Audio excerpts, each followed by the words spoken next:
Many high school students have a very idealized point of view when they think about college admissions. And they put the admissions office up on the top of an ivory tower, and there's almost an imagining of these people having an elite Olympic level ability to know every student organization, every activity, every acronym, and have in-depth knowledge in every academic field that exists around the world. And that's simply not the case. Admissions officers are, by and large, people like you and me. They come from all walks of life, all educational and professional backgrounds. They have different geographies, different ways of life, different experiences that they bring to the table for the universities that they are working with.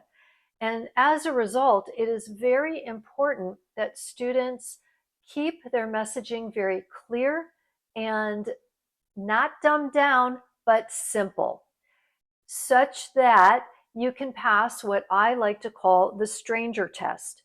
If your essay were handed to a stranger on the street, the checkout person at your local grocery store, maybe your Aunt Mary, who is not involved in college education applications, if they were to read your essay, could those strangers who are not involved in the application process understand to at least a 90% level what you bring to the table? What are your three main messages, the triangles, and what exact evidence have you done?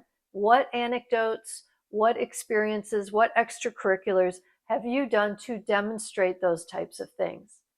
So sometimes students get lost in acronyms, in very specific vocabulary that's kind of central to a particular activity that they do. They may make assumptions about what the reader will know and understand.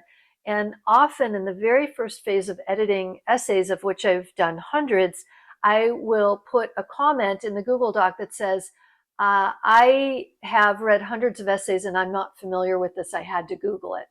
I often will have multiple tabs open when I'm reviewing an essay to Google different terms, different shorthands that the student uses, different organizational names that they abbreviated, to try to get a better picture of who that student is and what they're trying to communicate to me.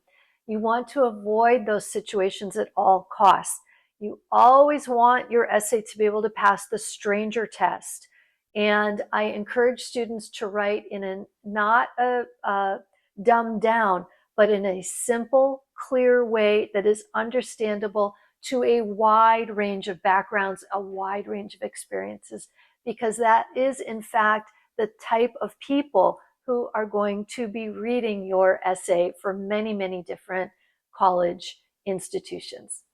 I'm Susan with Type A Essays. Thanks for listening.